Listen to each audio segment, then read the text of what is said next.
Right, good morning, guys.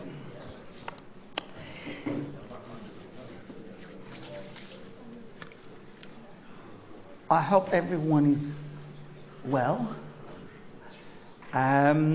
So we come to lecture 3, and what we've done so far is we've looked at some basic things about the financial markets.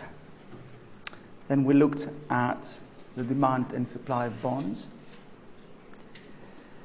And what we want to do today is start talking about money. And we did say that, particularly for this course, because we're dealing with how central banking can affect the financial markets, really the main two instruments or tools, if you want, that the central bank can use is open market operations, which is the selling and buying of bonds, and money. And of course, when I say money, everyone knows what money is, right? But what we want to do is look at it slightly different, or slightly differently. So this is what we want to do. We want to look at money, how the demand for money is affected, how the supply of money is set in reality, not what you've learned up to now, which was a very simplified form.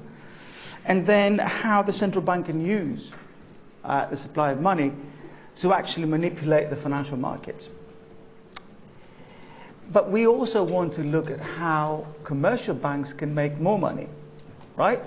And we did say that money, the type of money that central banks can affect is very limited. It's very, very, very sort of a small number of billions of pounds. But what central banks do, I mean, when you look at M2 and M3, which is the total money supply in the economy, is they take this monetary base, the money that the central bank will print, and the money goes around and they make a lot of money.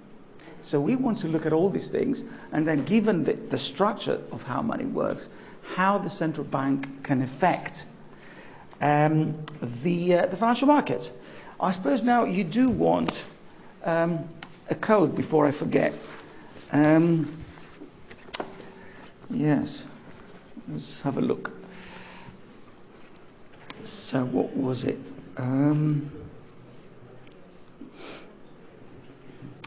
So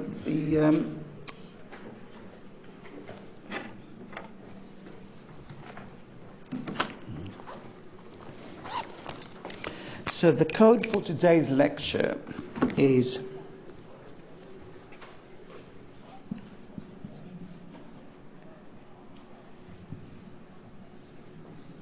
an easy one. Can you all see this?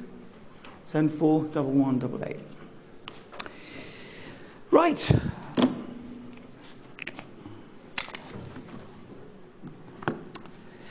So let's start then. Why do people demand money? And I know what you're thinking. Oh, come on, we've not come to the third year economics level to tell us why people demand for money. I mean, we all know why people demand money. But we want to look at it from a sort of a more analytical point of view. And what I mean by that is, at this stage in your life, demand for money is something very simple. I mean, why do you demand for money? Mainly for transactions reasons, right? You want to buy some stuff, you want to have your Friday night money, you want to buy some drinks, you want to go out, you want to enjoy yourselves, you want to buy some transport tickets, but that is a transaction, right? Type of the demand for money. Now, I know that many of you are very sophisticated here, and students are getting more and more sophisticated every year. So I'm going to say that that doesn't apply to everyone. Many of you will have different types of demand for money.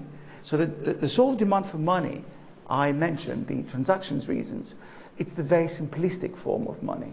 But many of you may have a demand for money for other things. And this is what we want to talk about. For example, as you get older, you may want money as a precautionary savings account. You may want to save to buy a house. But you may also want to invest in the financial markets. And all these things will affect the demand for money. So it's not just about getting a pizza on a Friday night, you know, or getting a ticket to somewhere. So,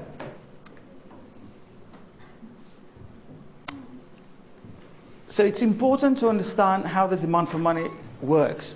In fact, what I'll say today, which you may not like, is that the last 20 years, macroeconomics has changed a lot. Therefore, the ISLM that we teach you may not be accurate. Let me explain what I mean by that.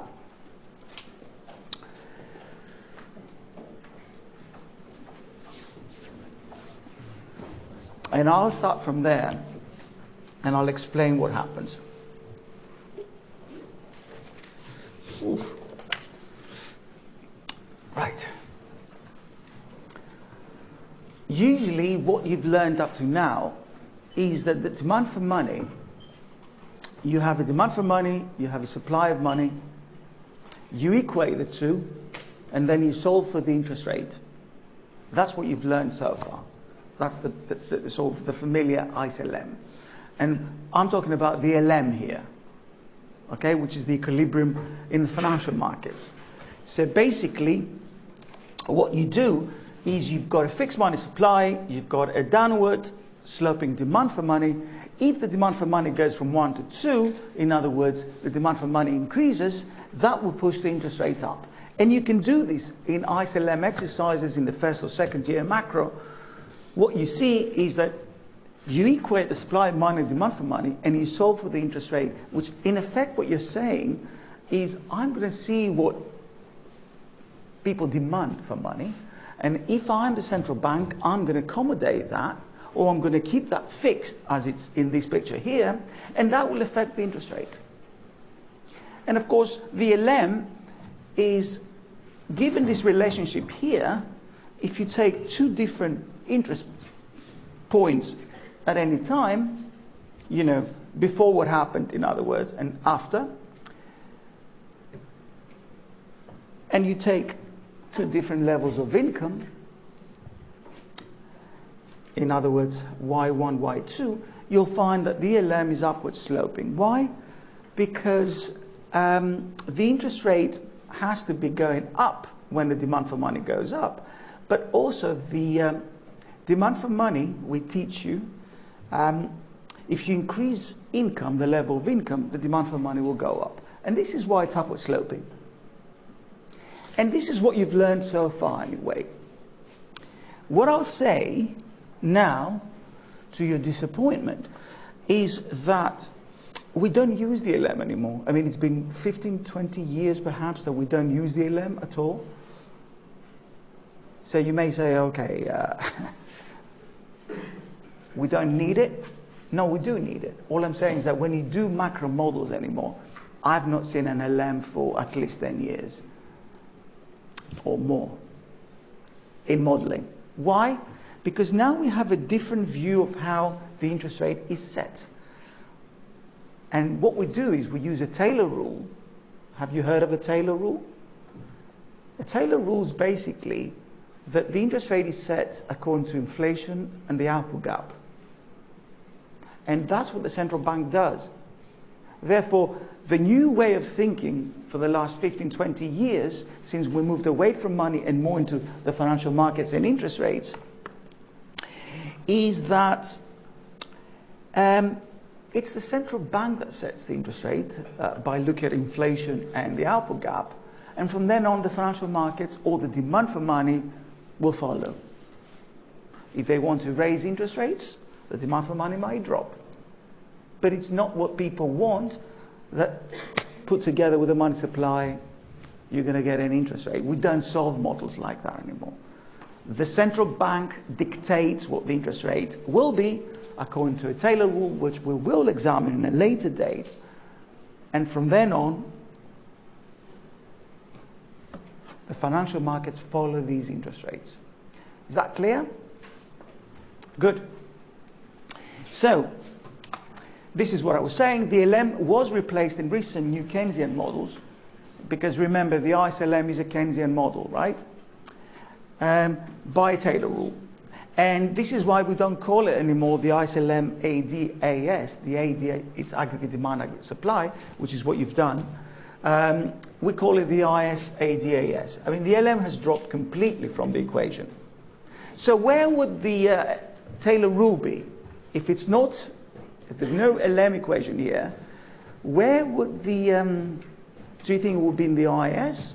Do you think it would be in the AD or in the AS? Where do you think the interest rate will be, the Taylor rule?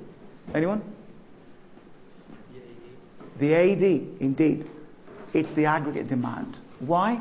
Because aggregate demand depends on interest rates. When you raise the interest rate, that will affect consumption, investment, and all that. That's the AD. Therefore, if I throw a Taylor rule in there, that will affect the AD. It will affect consumption, will affect investment, and other decisions that will then have an impact on the financial markets. However, we will talk about the demand for money, not necessarily the LM curve, but we'll talk about the demand for money because it's very useful to know. Why? Because, look, at the end of the day, liquidity is very important. And although for the last 20 years, the central bank sets the interest rates and the financial markets follow, we saw what happened recently with the shortage of liquidity, right? You've got to keep an eye on what happens in liquidity in the financial markets. So, what we'll say is that we still need to understand the demand for money. The second thing I want to say before I start is, when I say money, what am I talking about? I mean, we talk about the velocity of money, we talk about the money, but what money am I talking about? Did you ever ask your teacher when you were doing macro 1, macro 2, when you say money, what type of money are you talking about? Is it the narrow, the M2, 3? What type of money are we talking about? So let's clarify this. The velocity of money is the rate at which, let's say, a pound is going around the economy. But then again, it may not be just a pound we're talking about. It may be the whole monetary base. The M0, in other words. So let's start. If you're not familiar with this, very briefly, M0 or M0 is notes and coins. In the UK and many countries, that includes reserves at the bank. Okay? At the central bank, that is. Therefore, you can understand what we're talking about here. More or less, M0 is the monetary base.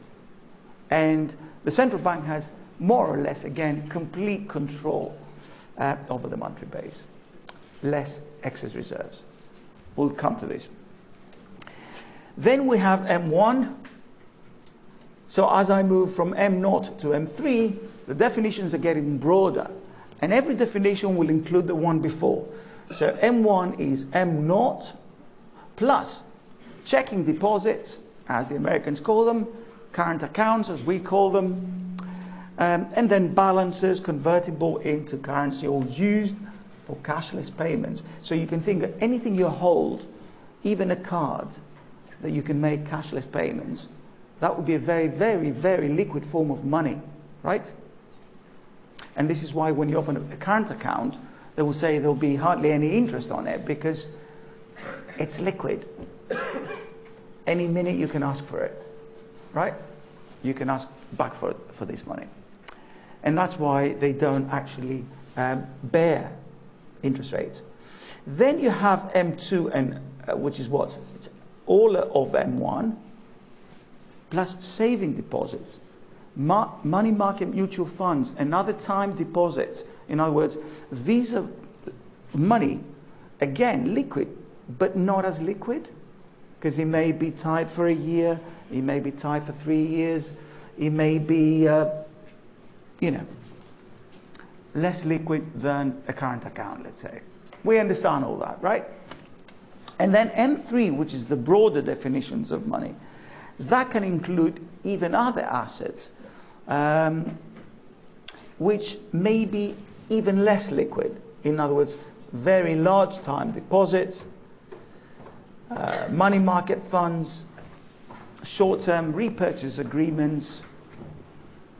And you may say, okay, well, the repurchase agreements may be overnight.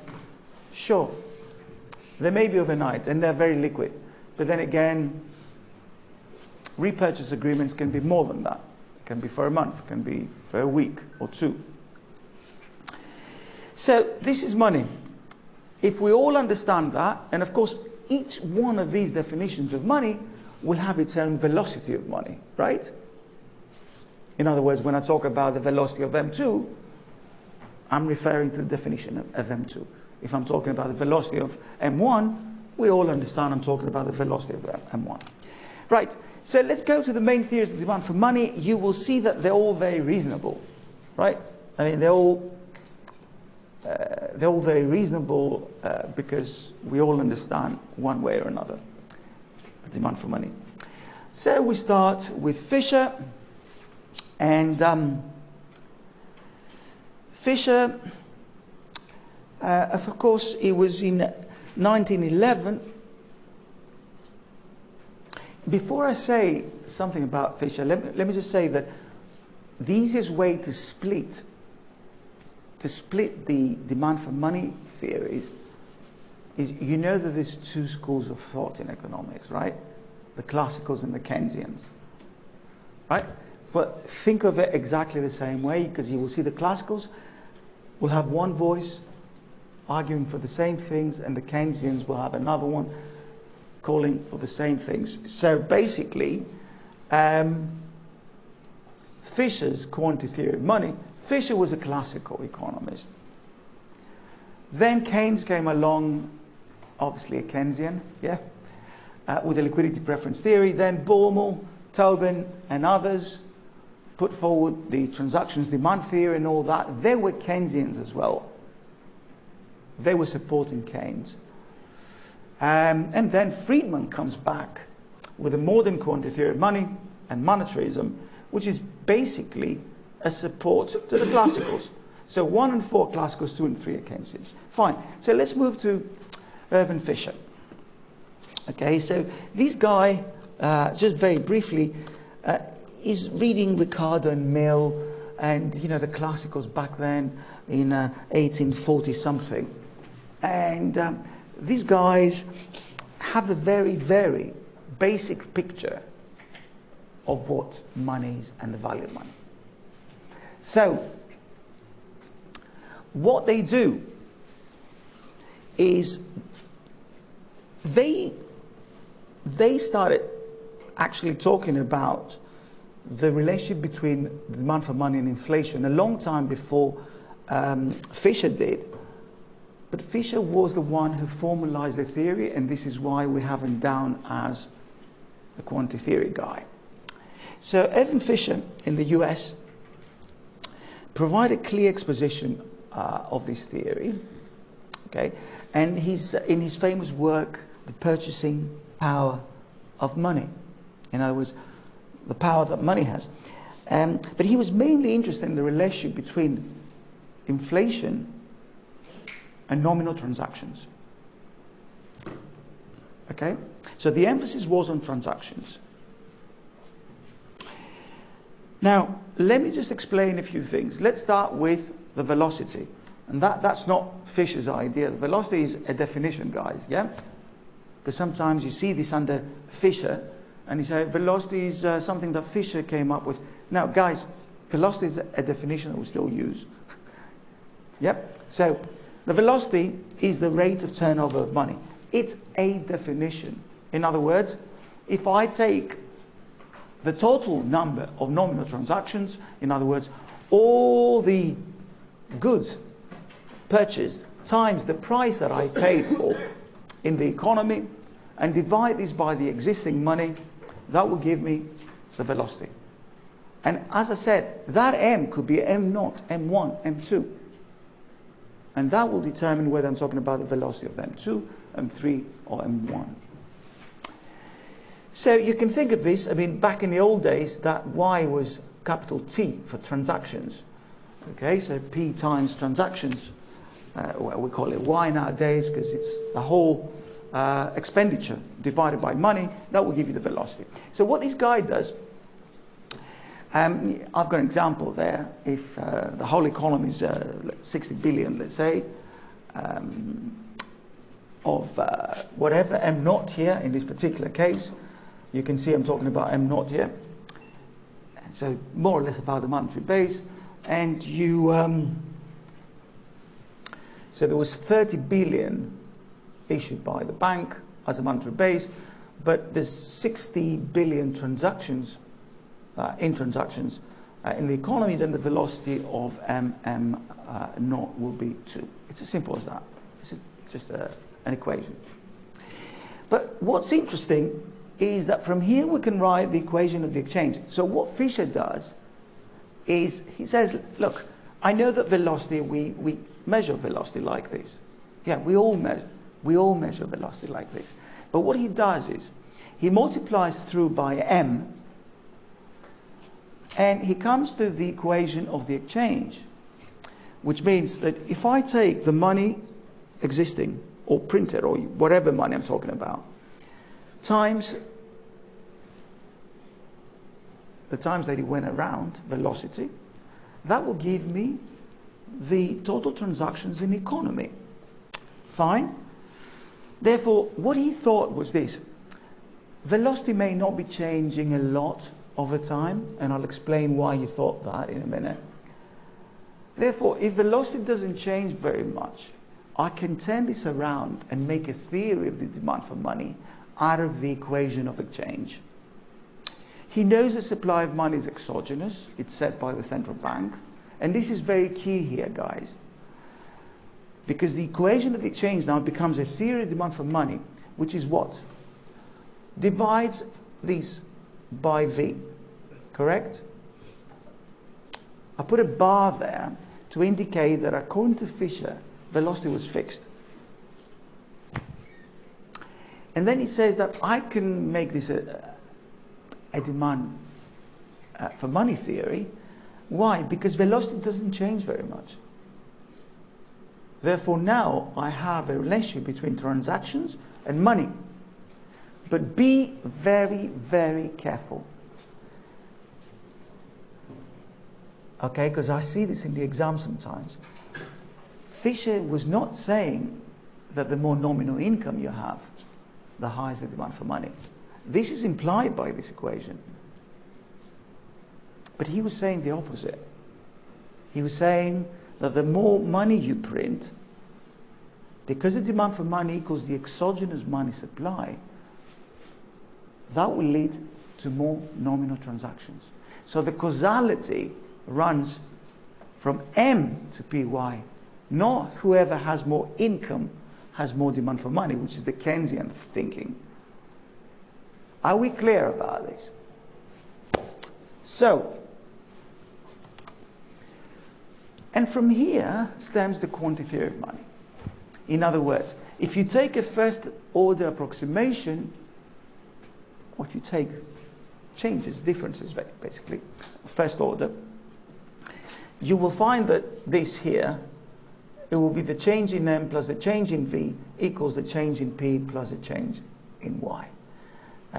Fine, okay, so if I do that, I have this equation, and of course, the change in velocity, he thought velocity is fixed, right? So the change in velocity will be 0, because it doesn't change very much. Therefore, I can drop this out, because this is V bar, and I'll be left with this equation here. So he thought, okay, so inflation, I mean, if I take this on the other side of the equation, I will have the change in P, of course, is inflation, right? Change in prices is inflation. So that's that. Change in M is here. So if I take this delta Y on the other side of the equation, I will have that inflation is basically equal to the change in money. Minus, of course, adjusted, if you want, for the real level of activity. But of course, again, in the short run, he was saying economic activity doesn't change very much. So he downplayed the delta Y. He completely removes V here, but he downplays this. What he was trying to say is that, I repeat, the causality runs from here to there. In other words, if you print money, or if you demand more money, that will be matched by an exogenous supply of money, but that will lead to inflation. Clear, right? So a key assumption of Fisher's quantity theory of money is that velocity is constant in the short run, and he left it a little bit unclear of why the income will not be changing over time. Well, I mean, income does change over time, the level of, but he was thinking back then not of the level of income. He was thinking of the level of transactions. So he thought the level of transactions cannot be changing from one day to another. That's the economic activity. Therefore, really, what can change the demand for money or printing money and inflation. Fine, okay, so if we all understand that, we come now to what happens in practice. Okay?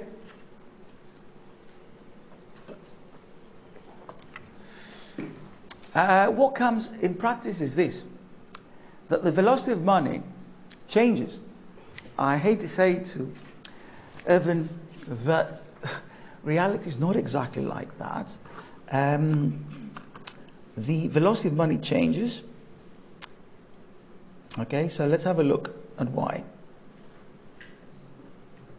I've got down here, I've got some bullet points, of course, that you can expand of why in reality, in practice, in other words, as we say, in every lecture we'll be looking at what theories say and what practice. Remember, okay, so we're talking about the velocity of money. The lower is the value of money, the velocity of money increases. So try to think of examples when you go through these, because I don't have the time to give you examples for everyone. But just to give you an idea, I just got myself a cup of coffee today. So it was a cold day, and I forgot my water. So the idea is this, that, you know, this is 350. I know, extortionary, but let's leave that out of the equation because you might get confused now. But back 2 years ago, that was £2, right? And it's not proper coffee anyway. But again, let's leave that out. But if it's 250, my demand for money will be 250 for this coffee, correct? Because I will need 250 to buy this coffee. If within a month or 2 months, this becomes 350, it's not that I'm going to get more coffee or better coffee, right? But I will need a high demand for money because inflation has pushed this up. Another way of looking at this, so that I'm talking about this here. Another way of looking at this, if it's the value of money drops, but again, the value of money will drop for various reasons, and one of them, of course, is inflation. If the value of money doesn't, you know, if you can buy with 350 almost nothing, then obviously, but all of these things will affect the velocity of money. And I'll tell you, instead of giving you examples for every one of these, go back to the definition of the velocity. You will see that everything I say, it's in that equation because that's how we measure velocity. So for example, what I was saying is that if the value of money drops, velocity will go up. Or if inflation increases that cup of coffee, P, velocity will go up. Well, if you look at everything I say in there, Y will be trade, economic boom, transactions, economic expansions. But well, if you go back to there and you look at all of these things, they are incorporated in these three variables only because that's how we measure velocity. So it wouldn't make any sense if it didn't affect one of these three variables, what I'm talking about, right? So during economic booms, the higher is the volume of trade, all of these things will be the Y. The higher is the regular, but there's two things that you may find difficult to explain. The higher is the frequency of transactions, or the higher is the regularity of income payments. You will understand this in a bit when we look at Tobin, but the idea is this. You see, this is nothing to do with your generation. This goes back to that generation, early 19th century, when, you know, money was not actually, you couldn't purchase things with your credit cards, your flexible friend, you couldn't just pay with your watch and all this. These things didn't exist. If you wanted money, you had simply to go to the bank, queue, and get some cash out. So you have to think how they were thinking back then, right? Now, and the idea was this, that if I get paid at the end of the month, then, okay, in the beginning of the month, I may not have enough money to make transactions. That's the sort of thing they're referring to. So the more frequent is the payments that I get, I might get involved in more transactions. Okay? Now you may think, or put it differently, if you didn't have a payment and you didn't have a watch or a card to buy your coffee, you would bring one from home. That's the idea. Right? It's as simple as that. So you will wait for your money. So, and the last one, the highest the propensity to consume, that goes back to something that you should remember from your macro 1 and macro 2, is that people with a high, who are the people with the high propensity to consume? The poor, the rich? Anyone? The poor. That's absolutely right. This is the idea here, that the higher is the propensity to consume, the higher will be the velocity of money. Indicating what? That when you tend to spend more and more and more out of your income, remember, everything is in relation to your income and to your money. What the poor have a much higher propensity to consume out of their money. And this is why their velocity will go up. So if, in general, the economy had a higher propensity to consume, you get the picture, right? Fine. So all of these things will affect the velocity of money. And I'm sorry to say that Fisher was very wrong about this. And we can see that in the data as well. He was claiming that velocity is fixed both in the short and the long run. Well, if you look at the long run, this is velocity in the long run. Velocity of M2, so we're looking at M2 here, between 59 and 2009 in the US. I've got some information down there. So look at the velocity. I mean, you can tell that if you had a long spell of, let's say, if I took from here, let's say, around 60 to around 65, 5 years, 10 years, the velocity will be more or less fixed. But if you look at the overall long-run velocity, it changes quite a lot, actually, even the long-run velocity. And if you look at the short-run velocity, in other words, if you take the changes in money and how that affects velocity of M2, so this is the percentage change in short-run velocity of M2, you will see that it's all over the place. It's nothing like fixed, right? And I'm emphasizing this because Irving Fisher was relying a lot on this fixed velocity to support his theory. Because he, put a bar on the V and he made it a theory for the demand for money. Another thing that we observe is look at the shaded areas, right? The shaded areas are economic crises of different types. For example, this one, your generation remembers quite a lot. This is 2008-9, which is the global financial crisis. But the data stops here in 2010. And you can see that the velocity of money drops during crisis. In fact, what I've done is I've downloaded from the FRED, the Federal Reserve Bank of St. Louis, actually here, The velocity of M1 and M2 up to last year, up to 23, 22. This is 19. What happened then? I mean, that was a bit of a shock. You know, when you look at this data and you look at how the velocity of M2, the sort of velocity we're talking about now, dropped to this level here, it's a massive drop. We've never seen anything like it. And why do you think this is? Looking at the definition of velocity, what do you think has played here? Transactions went down. Why? Because everyone was locked up, right? I mean, you didn't go to the pub, you didn't go to the restaurant, you didn't go anywhere. Transactions dropped. But there was another thing that happened at the same time.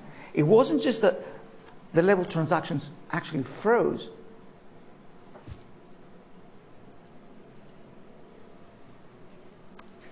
What else was happening at the same time? I mean, look at the definition again. Velocity of money. Transactions were dropping really fast, right? Which one? Why? Why is transactions? It's economic activity. Inflation, guys, was very low. I mean, that's why we're talking about zero lower bound. Inflation dropped. So you've got two things now bringing velocity massively down. And at the same time, what's happening? M increases for the first time so much. A lot of printing money. So although there's a lot of printing money, M going up. You see P dropping, Y dropping, and M being pushed up. And then you get what you get here. Now, I thought it was very interesting to show you this. We've never seen velocity like that. I've never seen velocity. After 2019, I had never seen velocity do this.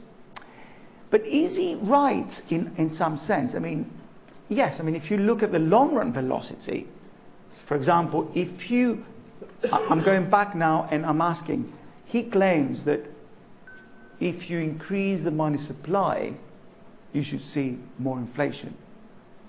Well, the truth is, there's a lot of truth in that when it comes to the long run. In the long run, when the economies are out of crisis, yes, if you print money, it's inflation. You can see here a number of countries, from US to Turkey, let's say. These are the economies, this is from your book, these are the economies that they print very little money. And so on this axis here, you've got the money growth. On this one here, you've got inflation. But you can see that there's almost, if you feed a straight line through here, it will come almost through the origin. It goes like this, which means there's almost a one-to-one relationship between printing money and inflation in the long run. In the long run, right? Because your generation doesn't understand this. Because what you've seen is we've printed a lot of money and there was no inflation. So, if you look now at US inflation and money growth rates, all of these here, all of these points here, picked here, are high money growth periods with very low inflation. And you can see here the 2008, the 2009, the 2019, which is here, and it's still going down. Basically, you can see both high money growth and very low inflation. Therefore, that was the end, really, of that gorgeous theory by the classicals. And summing up, velocity is volatile in the short, but it also varies in the long run. Long run velocity more than doubled over the last 40 years, but fell in recent years. The quantity theory of money for inflation holds in the long run, but not in the short run. These are the things that we've just said. And therefore, there must be other things that affect inflation and the demand for money. In other words, if the demand for money, according to Fisher, was relying on fixed velocity, and fixed income. Well, I'm sorry, income matters because during recessions, velocity was all over the place. And velocity was changing again all over the place. Therefore, there must be some other theory that can explain demand for money better. And this brings us to this side of the Atlantic with Keynes, right? No prejudice here, of course. But this is true. At the time, the Americans wanted to support this idea of the quantity theory of the money and the monetarist idea. But this guy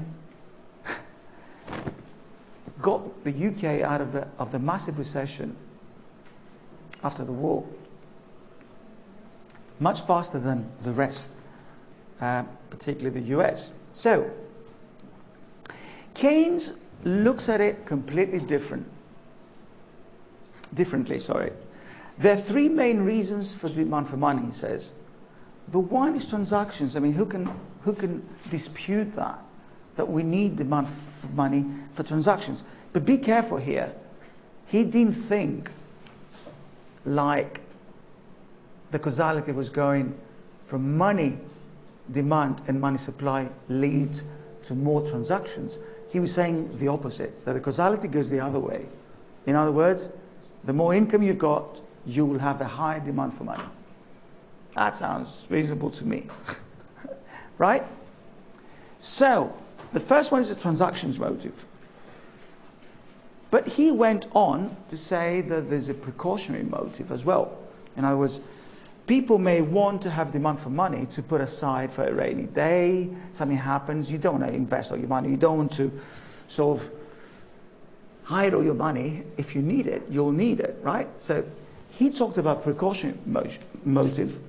And then his big innovation was the speculative motive. Something that Fisher and the classicals, at least up to that point, completely ignored.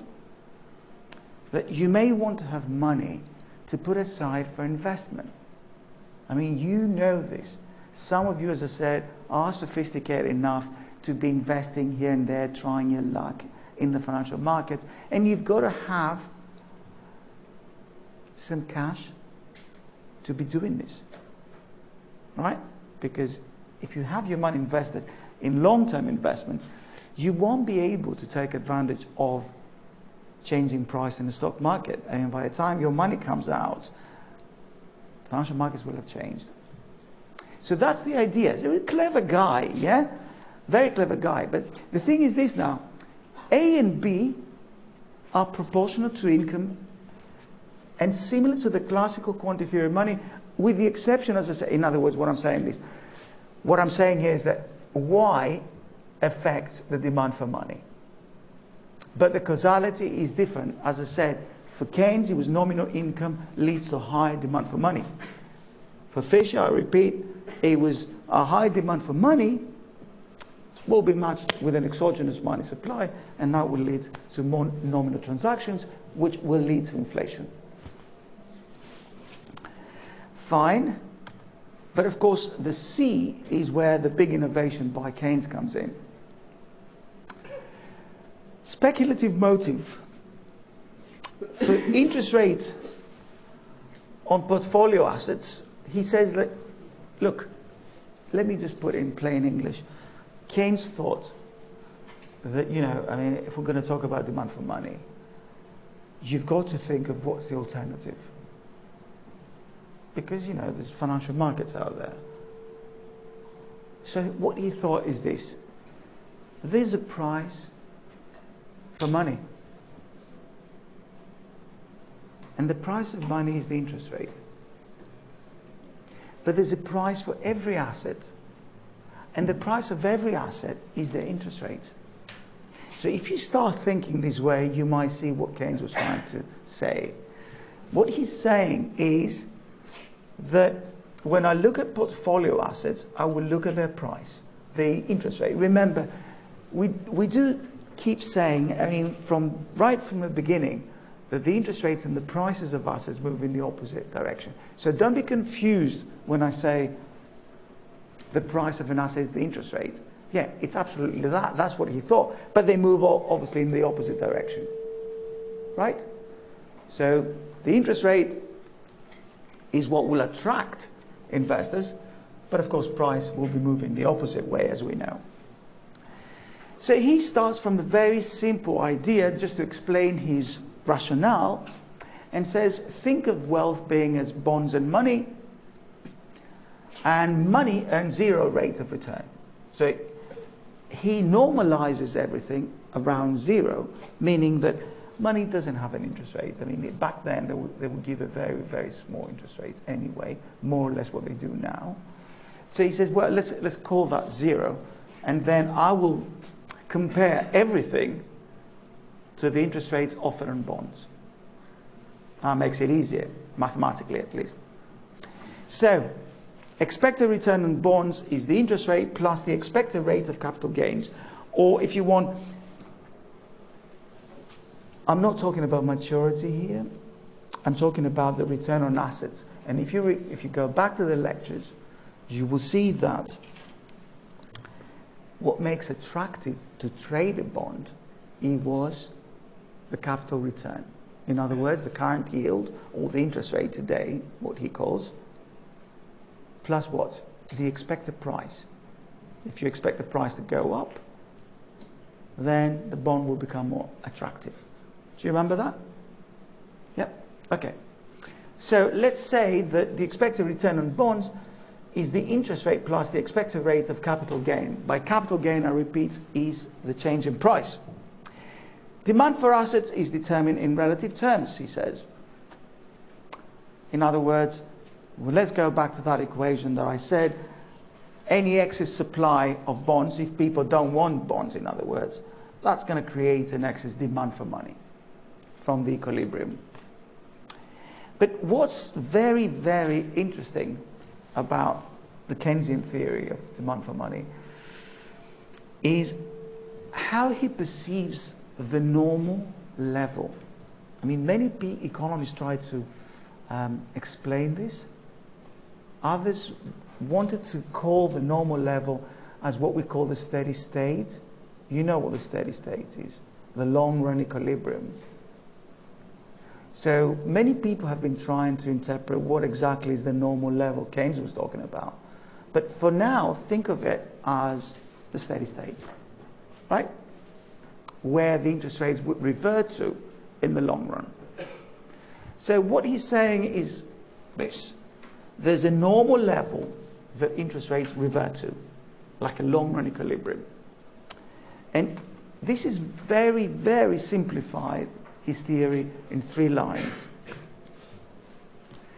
If the interest rates are higher than the normal level, then we'll expect interest rates to fall completely.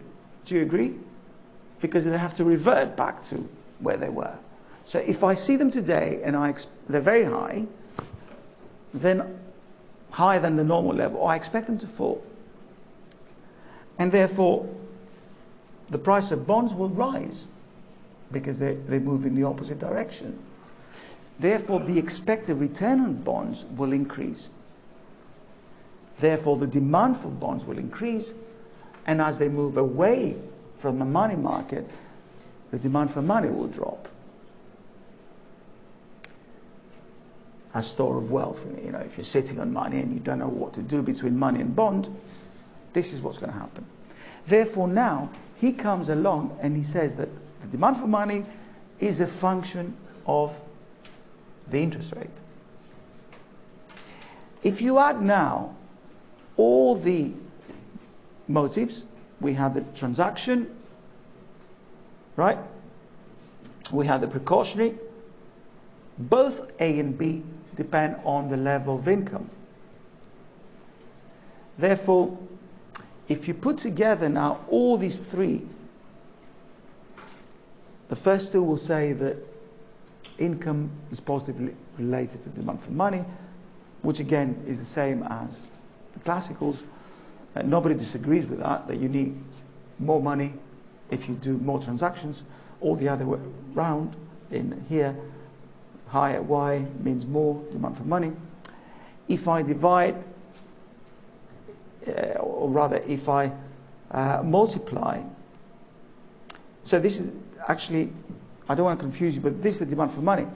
that the interest rate is negatively related to the interest rate for the reason I explained here. It's positively related to income for the reasons we all understand, even the classicals and the Keynesians. Therefore, this is the demand for money. And the velocity, of course, if this is true, well, you know, the velocity is nominal income divided by m, we said. Therefore, if I take this equation here and divide through by p, top and bottom, that will become this. I can take this, put it into there,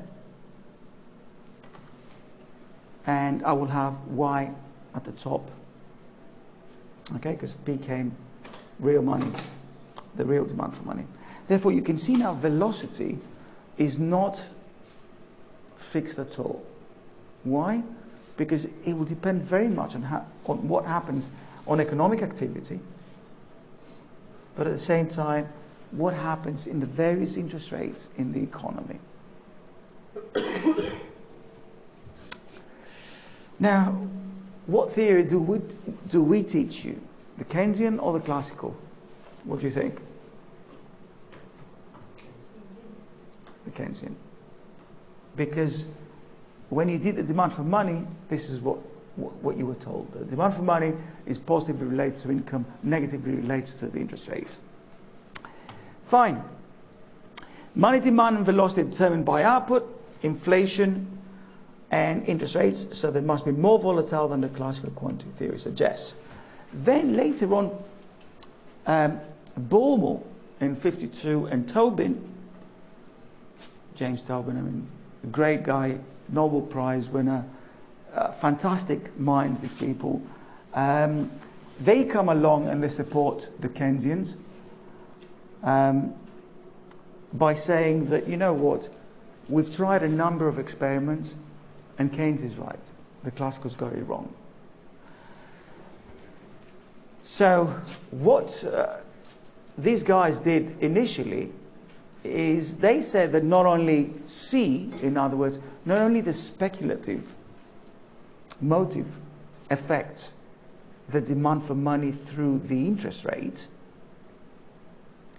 but also the transactions. In other words, I've got £100 or £1,000 for my transactions. If I see an opportunity in the financial markets, I may use some of that £1,000 to invest quickly there. Therefore, the interest rate, or if I suspect that something's going to happen and I need some savings, again, I'm going to take away from my transactions into savings or portfolio bonds for safety.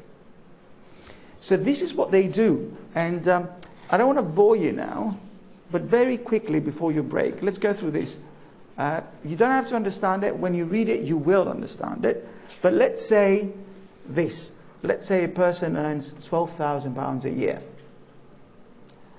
Okay?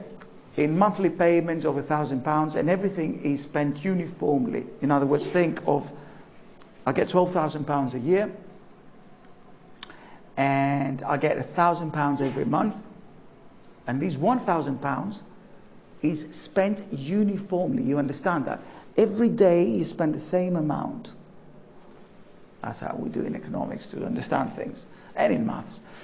So the average monthly holding, if that's the case, of M is 500, correct? If I stop on the 15th of a month out of 30 days, let's say, and I have 1,000 per month, halfway the month, I'll have £500. Clear? Clear. Therefore, if I put this into my money, which is wages money here, okay, into the velocity definition, that will give me a definition of 12,000 divided, so I've got my total transactions a year is 12,000, and if I divide it by my average monthly holding, it will be 24. So the velocity of this particular example will be 24. Now, of course, we don't talk about one agent. You can think of the whole economy doing this, yeah? So now, if this person keeps £500, in other words, think of it this way, because that's the only problem you may not understand, that halfway the month, you know that you will have spent £500, correct? Because you'll spend uniformly exactly what you earn. You've got £1,000, therefore I know that by the 15th of the month I will have spent only £500. I know that, half of the money. Therefore, why don't I do something else? In the first of the month, I take the 500 that I will not be using for the rest of the 15 days, from the 15th to the 30th of the month, and I invest it. Of course, you can think of it being more months, more money, but you get the picture. Now, if I do that, then the average of the monthly money I will have will be 250, because I've already used my 500 into something else. That means, of course, the velocity is doubled.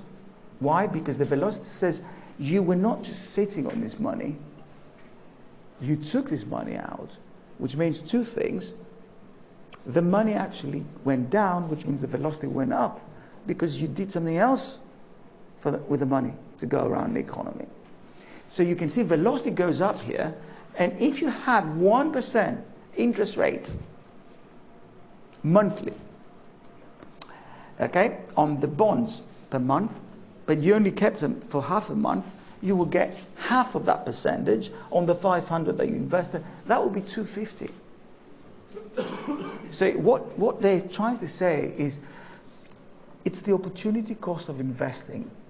So don't tell me classicals, they say, that interest rate doesn't matter, because you won't be sitting on money if you know you can earn even 250 or 5 or 10 pounds a month. So that's the simple example. Now, so the lower the average cash balance people wish to hold and just sit on it, the higher will be the interest gain from investing in bonds, the higher will be the velocity. There's an opportunity cost of holding. But what's interesting, I mean, what is the takeaway story here? Because I can go on and on and on. But the takeaway story is that what they've done is they've taken a simple example and they played around the frequencies. In other words, the frequency that you take money out instead of sitting on it and you invest it, even with small interest rates. But they also took into account things that Keynes really did not take into account, like transaction costs. Like, for example, if I take the money halfway in the month and go to invest it, that will have a transaction cost, right? And because, you know, back then, you couldn't do it the way you do it now. You had to go to your broker to do these sort of things. So we're thinking, oh, there's going to be some transaction costs involved. So what they've done is they looked at frequencies, transaction costs, all sorts of different examples and problems with this. And they came up with a conclusion that yes, interest rate matters. Even if you throw so many things as problems in there, people will not just be sitting on money. They may be investing. Therefore, we don't believe that the demand for money is not sensitive to what happens in the interest rates, in the financial markets, in the economy. Later theories that wanted to support further the Keynesian school said that it's not just a transactions motive, but even the precautionary motive. In other words, you're sitting on 10,000 just in case you need a hospital or something, you know, privately covered, whatever. And you know, you see an opportunity that may give you 1,000 or 2,000. You say, okay, I'll take the risk. So this is what these guys are talking about. That it wasn't just the speculative, it wasn't just the transactions motive that you just sit on money for transactions, but it's also the precautionary reasons that maybe actually you may see an opportunity for investing in money. Therefore, bottom story is the interest rate matters, because it will create an opportunity cost of just sitting on money. That's the idea. Now you may think, oh, come on, this is not you know, rocket science. But back then, They had to think this way. I think it's a good point to stop before we come to Friedman, to see how he tries to revive the classicals. But yeah, have a little break there, and we'll resume in 5 minutes.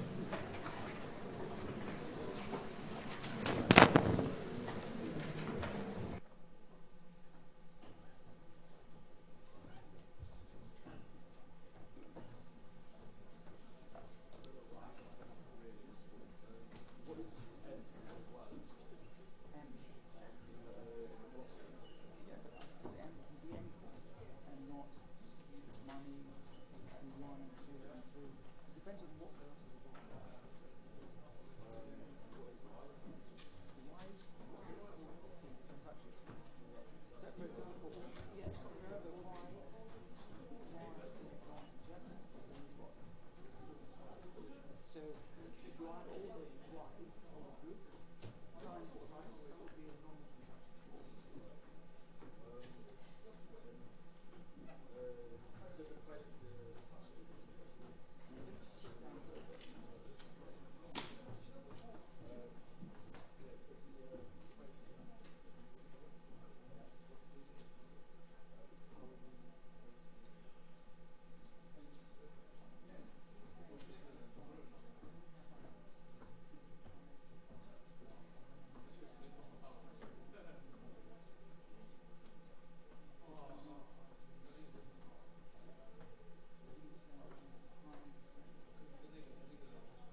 Right, shall we start?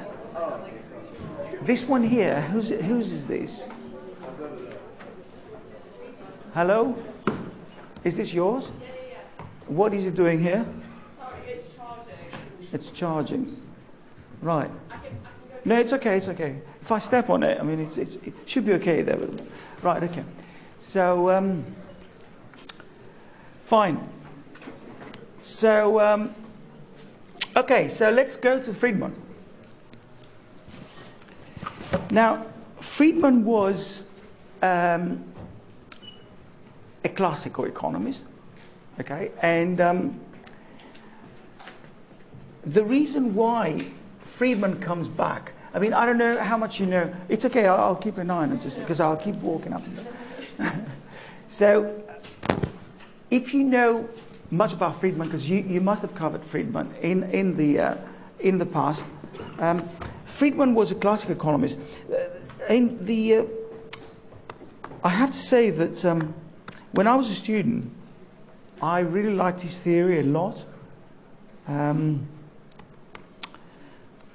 But then as I grew up and started thinking about it, it made me think. I mean, intellectually, I thought it was the best theory ever. But then I realized that as I was growing up, that Keynes was more practical and more realistic. And I'll tell you why. You will see why yourselves. So let's go to Friedman. Friedman, 1956, comes and talks about the modern quantity theory of money. Sometimes students confuse the quantity theory of money with the modern quantity theory of money. The fact that he calls it modern quantity theory of money, and his actual work is called A Restatement of the Quantity Theory, you can see where this guy is going. He wants to revive the classical school and say that money equals inflation, and therefore all the rest is rubbish. He does it in a very elegant way. I mean, convinced many economists that this is the right way. So I have a lot of respect for him, but there's some big issues here, and let's have a look. What he does is he liked the idea that Keynes used portfolio analysis. In other words, the classicals, if you remember, they only talked about transactions. The interest rate didn't matter. So when he was seeing what happens in practice, a very clever guy, he thought, you know what, I mean, Keynes is right. What happens in terms of the interest rates matter. Therefore, how can I explain what happens in the financial markets if I say that interest rates don't matter? I mean, these guys dress up every day and they go, girls, pay attention, please. You can chat later. So, I mean, people dress up every day to go and make money systematically in the financial markets with what happens to price and interest rates. So he was thinking, how can I come and say interest rates don't matter? It's like saying the real world doesn't matter. So he came up with a very, very clever theory. He says that, yes, portfolio analysis matters, and Fisher got it wrong. He should have had other assets in there. And I'm going to do one better than Keynes. I'm going to put 3 assets in there. I'm going to have money, bonds, like Keynes had, but I'm going to put in there equity as well. Now, the fact that Friedman brings in equity, it changes the way we think. Why? Because money and bonds has to do with the central bank, monetary policy, and how monetary policy affects the financial markets. But Friedman comes and puts a completely different dimension to it because he brings the private sector in, equity. He says, you know, there will be many firms out there that they look at the interest rates, and therefore what happens to interest rates matters for the real economy, economic activity. So this is brilliant, because now we can connect to the real world, the firms and the investment. Something that Keynes didn't actually do. This is fantastic. It's a fantastic idea. So he brings in equity, and what he says is people want to hold only a certain level of money for transactions reasons. So he accepts that, like Fisher and the Keynesians, Y should be in that equation. But what he does is he says, look, income goes up and down. What matters is permanent income. See, back then, Friedman thought that people will be spending because they're rational people. Little did he know, eh? That people will be spending according to their means. Therefore, it's really their permanent income that matters. He never crossed his mind that people may be borrowing and dying in the red. Never, never. He was a straightforward guy, you know. So this is the idea, because you have to understand how he was thinking. He was thinking that permanent income matters. I mean, this is the income that you know on average that you will have. But permanent income doesn't change very much. I mean, you know what your wage is, right? So he puts a P here, that this is not income, but actually permanent income that matters. And then what he does is he does another brilliant thing, which again brings a completely different dimension to it. As I said, when I was a student, I said, this is my guy, you know, this is it. He brings in the spreads, which is what really matters for the financial markets. Because he says, you know what, Keynes was talking about some normal level, very abstract idea, the normal level, you know. I'm going to say that it's not the normal level, it's the spreads that matter. Okay, so what he says is that, look, the Keynesian theory assumed that the money doesn't earn an interest rate. If you remember, Keynes assumed that we have a zero interest rate on the money. And then he was looking at the bond prices and the interest rates to see whether you want to go for bonds or money. Well, he says, I'm going to put a value on the money. And he does that. So what he does is this. He says everything will be in the spreads in relation to the money interest rates will determine the demand for different assets. This is brilliant, right? This is brilliant because look at this now. His demand for money becomes a function of permanent income. And then all these spreads, this is the return on money. In other words, the interest rates you earn when you have a deposit in the bank.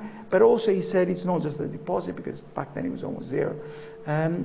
It's the fact that, you know, your money is safeguarded by the bank. Little did he know again. And that deposit rate, of course, will have to do with all the services they give you. Nowadays, cards, they will give you things, you know, whatever. So, again, so this is what the RM is, the interest rate plus services of the money. And then everything is in relation to the return on bonds, the return on equity. In other words, if bonds offer high interest rates in relation to money, the demand for money will drop because people will be going into bonds. The same with equity. If equity offers a high interest rate than money, again, the demand for money will drop. Why? Because equity will be more attractive. But then he brings another brilliant dimension to this. And as I said, too many brilliant things here, which is inflation. He says, do not ignore inflation. Inflation is an asset. And it's what we were saying in classes. Remember that the demand for bonds should not be looked independently of what happens to inflation. If house prices go up, if cars go up, you may want to switch to these goods rather than just hold pieces of papers called bonds, you know, and then see house prices and cars rocket. So what he's saying is that I'm going to bring goods in here. So he brings the real sector and the private sector through two channels. The one is through the equity here, and then through inflation on goods. Fantastic. If inflation of goods is going up in relation to the value of money, the demand for money will go down because people will be buying goods. And again, how true is that? I mean, how true is this? Very true. This is what happens exactly nowadays. So where's the problem? That looks like a perfect theory. You know what the problem is sometimes when people have something fixed in their mind and they're so determined to prove the classicals were right that they spoil everything in the end? Well, this is what happens, according to me, with the Friedman theory, because it was a brilliant theory. But what Friedman does is that he says, what did Fisher want? Fisher wanted to show that money and money demand, money supply equals inflation. I'm going to show the same thing. But of course that doesn't add up, because if you look at this equation, there's much more interest in here than what Fisher had to say. But what he says is that, look, guys, if I take the change of all these things, nothing will matter. Why? Does the income, permanent income changes, but does permanent income change over time very easily in the short run? No. So if I take the change of YP, that'll be 0. Okay? If I take the changes of all of these things, they will be 0. Again, big mistake, very big mistake. Why? Because he thought people are rational. Everyone is rational. Everyone makes rational decisions. Nobody does anything for profit, right? So basically what he thought is, look, let's face it now. I mean, there's a logic behind it that, you know, if equity rates go up, fine. They will lose because everyone will go. I mean, if equity rates go up here, let's take this one, the demand for money will drop. The banks will lose completely. Why? Because people will buy private sector equity away from deposits. Therefore, what he thought is that because the world is very competitive and free, the famous free to choose, which is another fantastic piece of work, because people will be free to choose and there's plenty of choice, competition, very much like Greenspan, the invisible hand will sort things out. But I'm sorry, that's not what happens. Sometimes the invisible hand comes and gives you a slap if you know, if you don't follow what's happening in the financial markets. So this is the idea that he had, that, you know, banks are not stupid. They will raise their interest rates to make themselves competitive in relation to the equity. He was not saying that equity and money will be the same. Be careful here, because I've seen that in exams. He was saying that the difference, the change in what the equity does and the change in what the interest rates do in banks will stay the same. Are we clear about this? The spread will be there, but the change will not matter, it will be 0, because everyone's competitive. The same with the government. I mean, you know, they will offer a higher bond, so will the banks follow, because they don't want to lose all their money. So he came up with this idea that when inflation is going up as well, the interest rates in commercial banks will be going up. They do go up, but I'm sorry, they never go up as inflation. And this is where the problem is now. That all this looks fine, but this is what we've said. Let's look at the implications. Why the demand for money is a function of YP, permanent income, so it fluctuates less with cycles. Demand for money increases the lower the relative returns on other assets. We've seen that. Demand for money increases when expected inflation falls. Fine, all that is in the equation we discussed. So the modern quantitative theory of money accepts that demand for money is also a function of relative interest rates, the spreads, but these do not change much because of competition.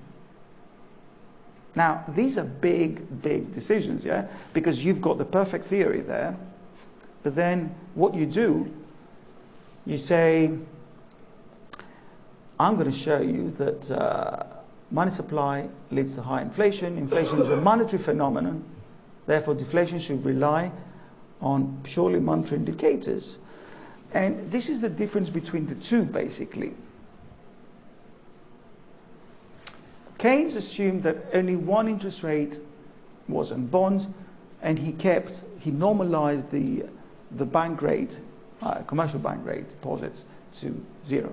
Big deal. That doesn't matter. Friedman assumed more than one interest rate, important to explain financial markets and fixed capital behavior. That's a big plus there. Friedman treats money and goods as substitutes, another big plus there. Change in demand for money can affect aggregate demand. You have to understand this. That's something that, up to that point, Keynes was not saying that, okay? But Keynes was saying something more interesting in terms of consumption, because the way we model aggregate demand today is that consumption is a function of interest rates, correct? Whereas Friedman was saying consumption is a function of permanent income. So borrowing was never part of his agenda. You know, nobody borrows money. So that's very important. But then again, Friedman was saying something that Keynes doesn't say, that Keynes was not saying anything about physical investment, because aggregate demand is consumption plus investment plus government expenditure. Okay, leave government expenditure and exports. Look at consumption investment. Then Friedman was saying something about fixed investment, that it will be determined by spreads and equity, and that will affect private agents' behavior, something that didn't come into the Keynesian theory. So, for Friedman, deposits earn interest rates and banks make profit on loans, so interest rates and money and bonds will be competing, keeping the spreads fixed. That is a big mistake. And you can see how Friedman thought, driven by the classical school, that he had to prove that the classicals were right. He was a little bit blinded, I think, because that's not true. I mean, both Keynes and Friedman can support procyclical velocity of money, which is a fact of life. So basically, look at this now. Demand for money for Friedman depends on only one thing, which is what? Permanent income. Correct? Why? Because the spreads will not be changing, we said. Okay. If that's the case, velocity will be y divided by m, but m is really just a function of permanent income. Therefore, if I go back here,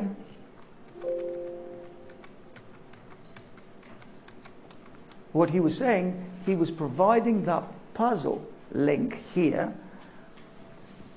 that was a little bit unclear with Fisher. He was saying that is not the change in income, is the change in permanent income that matters. And this is why it's called the modern quantity theory of money, because it says there's a clear relationship between inflation and changes in money. Change in money is just inflation. And that doesn't matter because, so you can see, I mean, he did this brilliant theory, because it's a masterpiece. But then he comes to the same conclusion as Fisher, and in fact, a bit stronger than Fisher, because he says that not even income matters. Economic activity doesn't change very much because we're looking at permanent income. Therefore, printing money causes inflation. Fine, okay, great. So,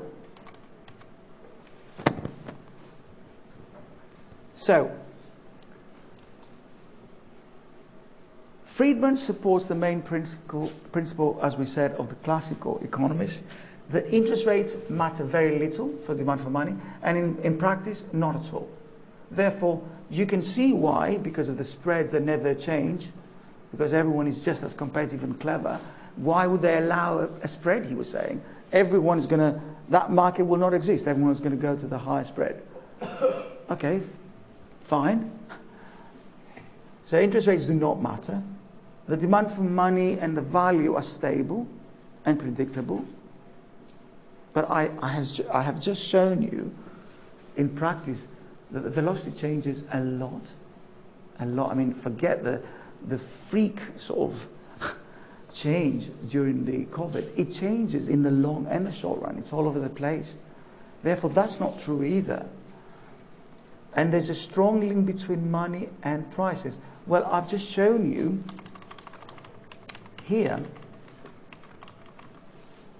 that this is not true. I mean, in the short run, you can print money as much as you want.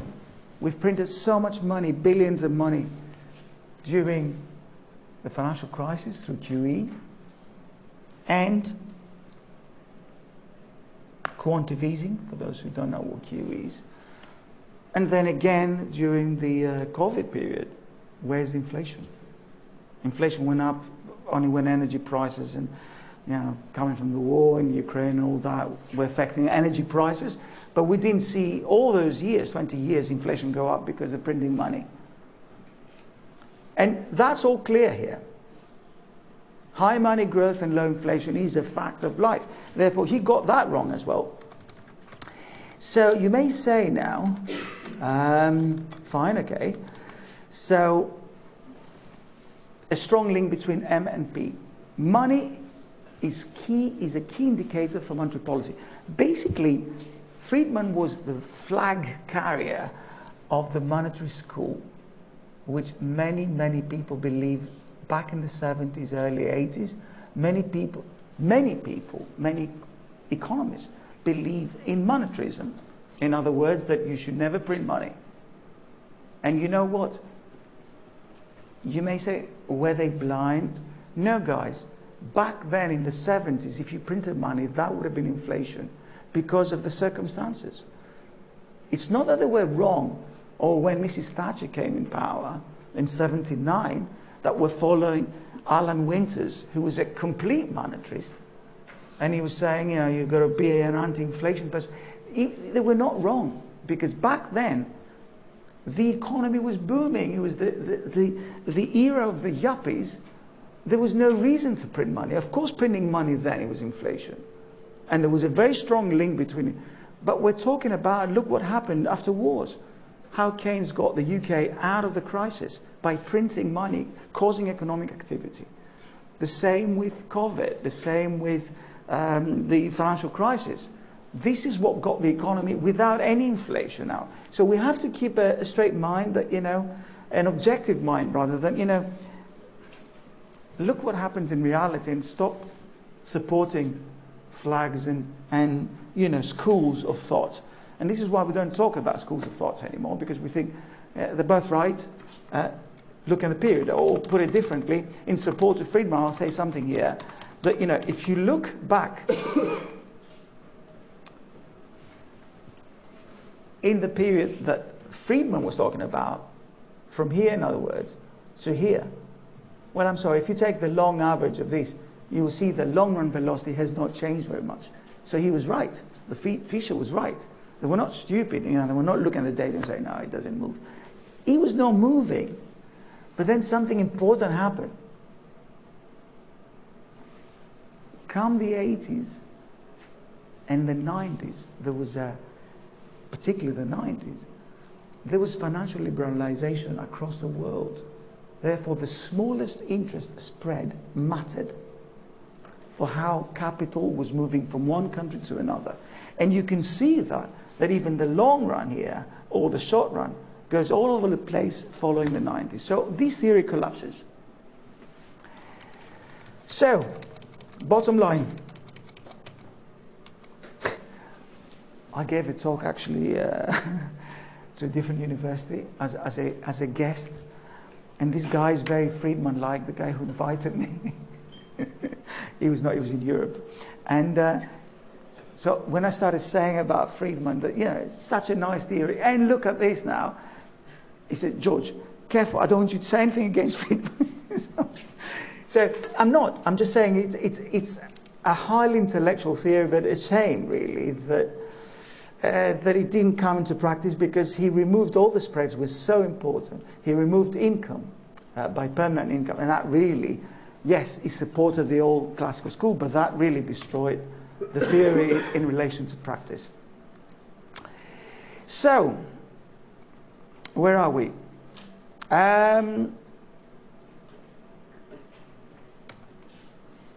These are the key differences we said for Friedman. And For Friedman, the demand for money is relatively stable because random fluctuations are small. For Keynes, the demand for money is more volatile because volatility, he thought, will be affected by what's happening in the interest rates, and income will be not permanent income, will be actual income. Therefore, if you look at the demand for money in practice once more, I mean, we've looked at many things in practice. We looked at velocity. But if you look at the empirical evidence, it started back in the days of Tobin, in the 50s and the 60s, when they were providing more and more empirical evidence that Keynes must have been right, that interest rates do matter a lot for the demand for money. Interest rates and the velocity are positively related, but their relationship can vary. Okay, velocity is more volatile than monetaries claim. We've seen the graphs. Theories based on transaction motives fail to match observed movements in demand for money. In fact, the reason why I'm saying is that there were later theories that took Friedman's ideas and a cross between Keynesian and monetaries, and there were much better theories actually. So what we know is that the demand for money that didn't look into portfolio analysis, I mean Keynes, the Keynesian and Friedman, or more than Friedman theories, are much closer to what happens in reality than the old classical school where portfolio analysis doesn't matter. Speculative motives are better theories for the demand for money, how people think about speculation. Demand for money is sensitive to the interest rates, which is another Keynesian plus here, but less than liquidity trap, and even that is not clear. Because when we say that liquidity trap, I mean, Keynes thought that at some point the economy may be trapped in liquidity. That was back in 31, 35, 36 that he was talking about that. So there's no evidence overall, if you look at history, that there's liquidity traps. But your generation has seen liquidity traps. Liquidity traps is when the interest rate is so sensitive that demand for money, the LM curve if you want, becomes totally horizontal and it drops very low at the zero low bound. And you can't do anything to affect the interest rate anymore. Well, he said it, but that's happened. Interest rates near the zero low bound recently have no effects on the money markets. So, yes, overall, we only had one or two liquidity traps, one after the war and one now, but still, your generation has seen a lot of liquidity trap. As the economy was evolving across the world, in the 90s, the Bank of England, the US Fed, and other central banks abandoned monetary targets. So, what are we saying here? That it was true that up to the mid-80s, approximately, many central banks and many governments followed Friedman's idea that printing money causes inflation, and they had monetary targets, like Mrs. Thatcher, for example. She's well known for the monetary targets. What do I mean by that? Well, if I know that if I reduce the money supply, that will reduce inflation, I can set M2 or M3 targets to bring them down, and that will bring down inflation. How successful was that? A disaster. We'll see that in the next lecture. But, so, in the 90s, one after another, central banks started abandoning this idea that you should have monetary targets to bring down inflation, because it was a failure. And here is the instability of the US money demand. In other words, what the book does takes two periods, the 79-91 and the 92-2009, and plots how sensitive is the demand for money, or the velocity of the demand for money, in particular in this graph, to the opportunity cost of that money, of M2. What do I mean by the opportunity cost? It says down here, the opportunity cost is measured as the real return that individuals give up when they decide to hold M2. Yeah? You understand what I'm saying? Because, you know, I have an option to hold savings, M2, or take the money out. If the interest rate is high, I'll be tempted to change my decisions with changes in interest rates. If I'm not sensitive to interest rates, no matter what happens, I will not be affecting my demand for money, as the classicals were saying. And this is again what happens here. So for example, does that make sense? The one is flat, the other one is sensitive.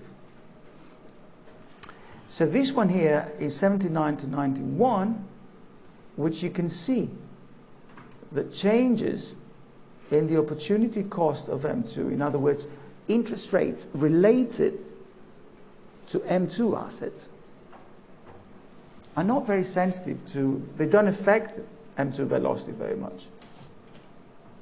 And you can see now why Friedman and these guys thinking back in the 60s and the 70s were saying, oh, there's not much sensitivity here. Fine. So changes in the interest rates, you can see here, do not change very much what happens to the velocity of money. You can see that. It's very flat. Come now to 92, 2009. The financial markets are liberalized. Interest rates matter a lot, right? Investors become very sensitive to what banks, assets, portfolio assets offer on interest rates. And you get this. The change in the interest rate, it's much steeper now. Changes a lot the velocity of money in relation to the 70s and the 60s. So what's the takeaway from this figure? That, I repeat, it's not because Fisher and Friedman and these guys didn't understand that interest rates mattered. Fisher didn't see it back in his day. Friedman saw it because Keynes had seen it before him, but didn't want to accept it. He wanted to support the classical school. So he came up with this brilliant theory that in the end doesn't take into account how, since the mid-80s, financial markets have become very sensitive to interest rates. That's the bottom line. So, and in the last picture here, I have a summary, the factors that determine the demand for money. Guys, this is in reality, right? Don't try to say to me, this is what. I've seen this as well. That you take this, you write around this, because obviously if you take this and you copy it in your, you get 0 point. You must explain what you do. If you copy from the lecture and you put in the exam, don't expect marks for that, right? Anyone can do that. You have to explain what you do. Somebody was writing, for example, there they are. This is the Friedman's demand for money. No, this is what happens in reality. The factors that in reality determine the demand for money. And you can see here, interest rates go up, the demand for money will go down because of the opportunity cost of money. It's a fact. Keynes, 1 point there. Income goes up. Okay, there's going to be high transactions. Classicals and Keynesians got this right. Payment technology, that will affect velocity. Velocity does change, therefore. Wealth, they got this right, both of them. Risk of other assets. This is what Friedman would have got right, because he was talking about spreads. But then in the end, it didn't matter, because they didn't come to the demand for money. But in reality, risk of other assets will increase. That will bring the demand for money as a safe asset, because he's missed the bigger thing here. The demand for money matters when there's risk. People want to hold more liquid assets when there's risk, when there's crisis. Inflation goes up, the demand for money goes down. That's tick for Friedman, because Keynes had very little to say on this. Liquidity of other assets, again, liquidity for other assets, they have a price and they have an interest rate, which was Keynes' idea that assets have an interest rate and an opportunity cost. Therefore, the more liquid is an asset, in fact, that's why it was called the liquidity preference theory, Keynes' theory, that if you look more of a liquid asset, you will accept a lower interest rate. But the less liquid is the asset, the longer its maturity, or the longer term you fix your commitment to that asset, you'd like to see a higher return, a high interest rate, right? So that's that. Questions?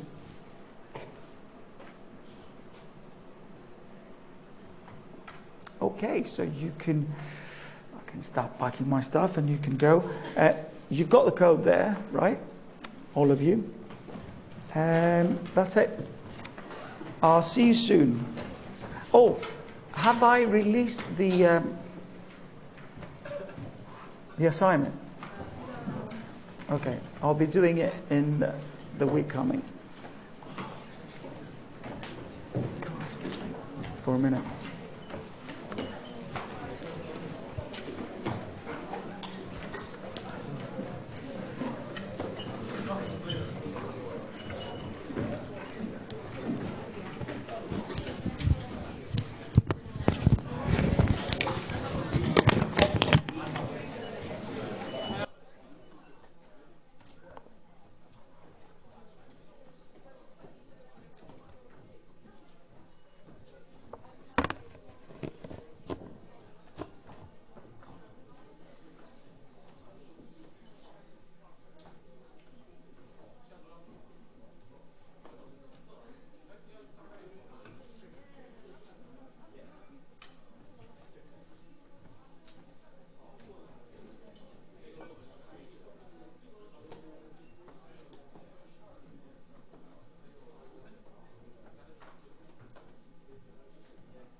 been in your room, say, Let's double check actually. in your main, not the exam.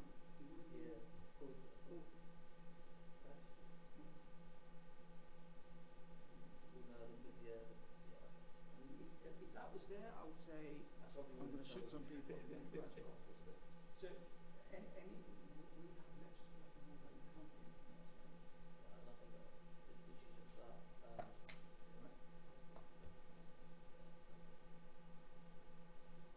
Okay, that's not. It's bad, but it's not as bad as I thought. Okay, good. Your name? Ali. Yeah. No, I got your email. Yeah. But as I said, I talked to the office. God, I don't know. Everyone's doing things very differently, because we had all sorts of changes with the admin. There's been some confusion about things, but I think overall, everything has started falling into place now. Yeah. So, we'll see. Good. Have a nice weekend. Have a nice Valentine's. I don't know what your plans are. You But too. you take care.